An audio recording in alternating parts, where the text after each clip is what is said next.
it is time to generate prime numbers. This is a great challenge. I encourage you to try it on your own. So how do we do this? Well, let's do it with a function. Okay, so let's call a function generating primes. And what we're going to do is we're going to have a number that we're going to get all the primes less than. Okay, say primes less than n.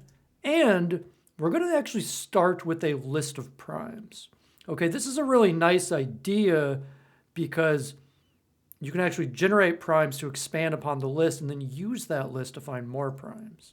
So we'll start with a prime list, and no need to make it large. Just get a few numbers in there. How about 2, 3, and 5?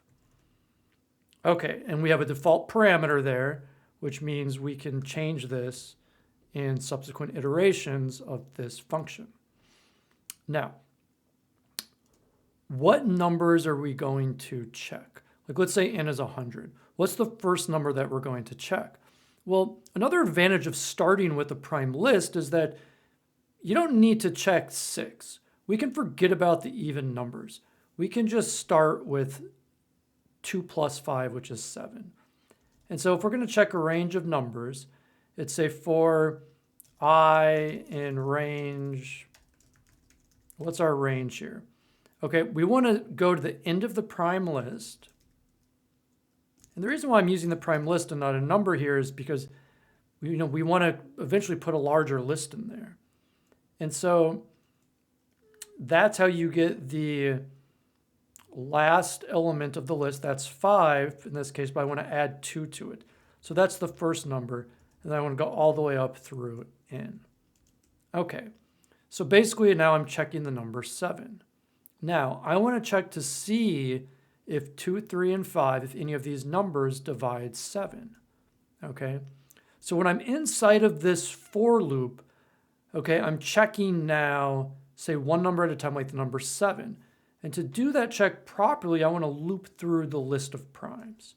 So for now, let's call this the prime in prime list. These are already prime.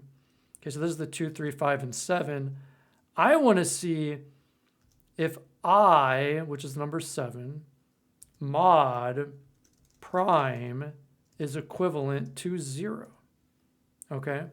If it is, then it's not prime. Like when we get to 9 and we check is, 9 mod 3 equivalent to 0, it is, so it's not prime. And so what we need to do here is keep track of whether something's prime or not. Okay? And so one way you can do that is for each of these numbers, okay, like 7, 9, etc., let's start by assuming that it is prime. Okay? And when we check it, if this condition is met, right, like it will be with 9, we want to shift it to false. Okay? And additionally, once we check one of the numbers, we don't need to keep checking. We can break out of the loop, right? So this is not going to break us out of the whole thing. Excuse me. This is going to break us out of the loop that we are in, this particular for loop. Okay? All right, so what next, right? So we've got either it's prime or it isn't. Well, if it passes this test, right, meaning that, hey, we never get it as prime, like should be the case for 7, we can go ahead and now add the number to a list. Well, where's our list? Well, it's the prime list. So prime list dot append the number here is I. Okay, that's our original number. And we only want to do that, right, if is prime is true. We don't want to do it if it's false. So let's add that condition, if is prime. Okay, when that's true, we want to add that to the list. Now the spacing here is very important. So this if is prime matches with right here, this for loop, okay? It's outside of it. Let's just go through this code using, say, the next two numbers, 7 and 5. Okay, for I in range, so it's going to start with 7, so we go with 7. We assume it's true. And now what we're going to do is we're going to loop through our list of primes. So is any of these mod 7 mod 2, is that 0? No. 7 mod 3, 0? No. 7 mod 5, 0? No. So none of this code is run. So when we get to here, is it prime? Yes, it is, so we add it to our list. Now what about 9? Okay, after 7, we'll come up here, and the next number will be 9, provided that we add 2. Okay, we want to count by 2s. Otherwise, it'll go 8, check 8, which we know is not prime.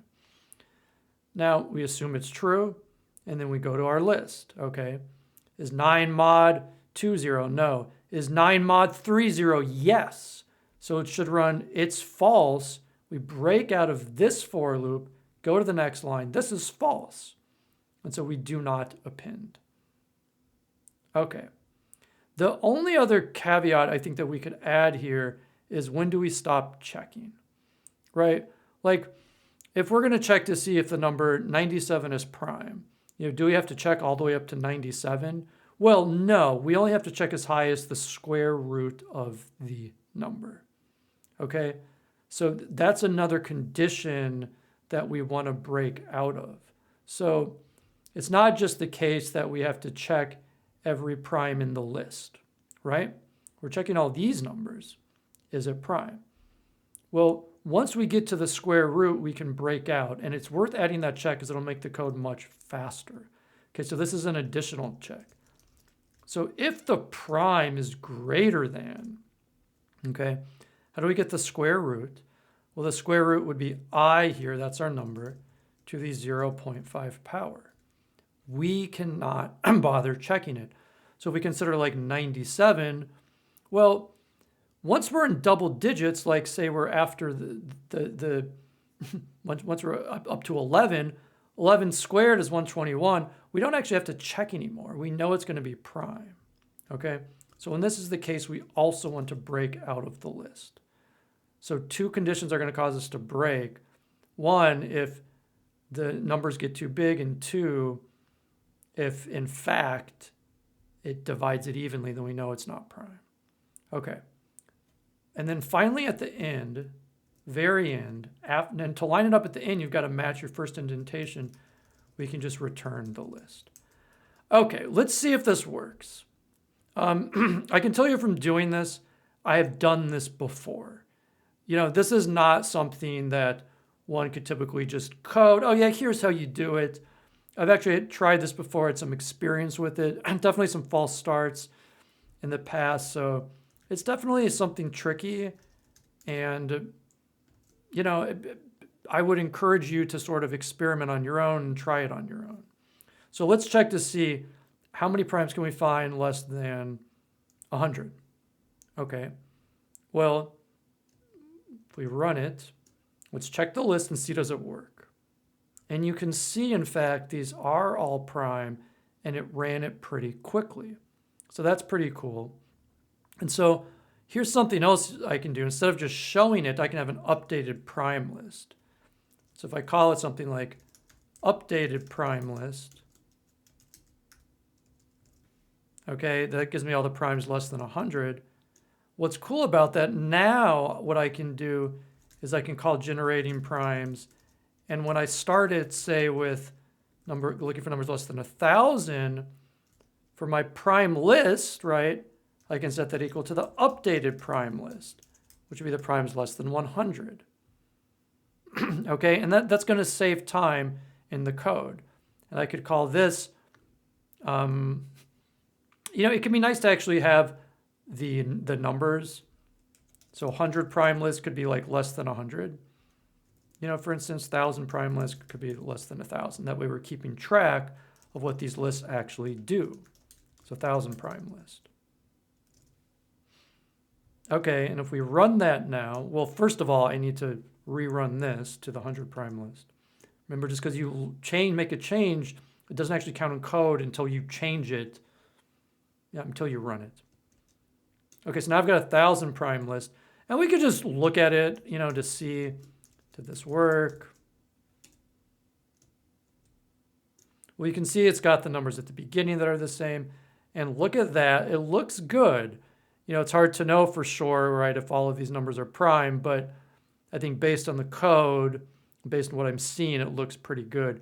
Quick checks you can do are like, well, okay, 9 plus 9 is 18 plus 1 is 19, not divisible by 3. You could try some long division, but this looks pretty good. And you can see that it actually is going pretty quickly. Certainly you can push the limits of computation here, just to show you. If I try let's say I try the million prime list, and I want to do generating the primes. And, what do I start with for my list? Well, I've got the 1,000 prime list. Okay, that's only going to help and make it faster. Okay, and so let's see if I run this code, if it just whips them out.